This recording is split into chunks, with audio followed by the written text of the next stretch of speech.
Hey everyone, I'm Andrew Scott from LeaderShift.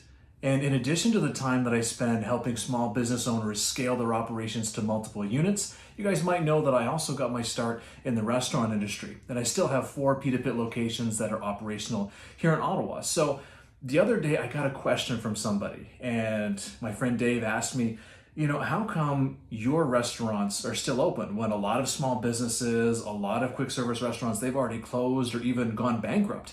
And it was a really good question. So I'm going to film a little series to try and talk about the things that I've done differently and that maybe you could do differently to help you survive now, but also thrive in the future.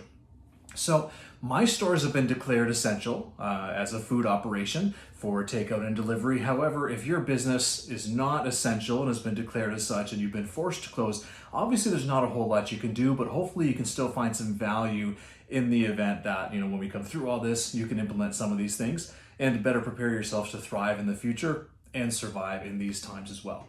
So it all goes back to a book that I read, Leaders Eat Last by Simon Sinek, that always took a hold on me, because what he says is that you have to kind of create this circle of safety almost. So you need to actually create this safety net for people so they can focus on doing what they do best. So all of a sudden I had to look at my own operations like that and say, okay, we have a crisis here. We have no idea what's happening. We don't know when it's going to be over. We don't know anything, but I need to try and drive some sort of certainty for my team, because they're not going to be able to do their jobs if they're worried if they can even put food on the table.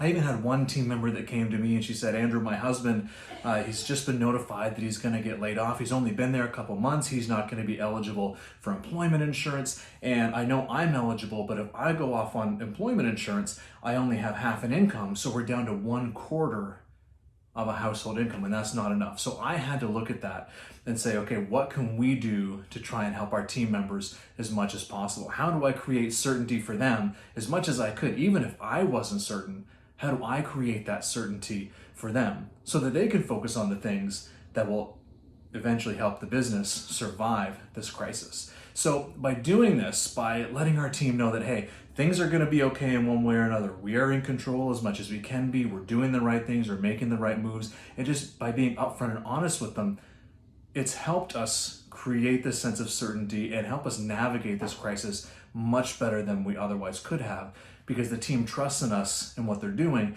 and that those on the ground in our business still today are able to focus on what they're best at.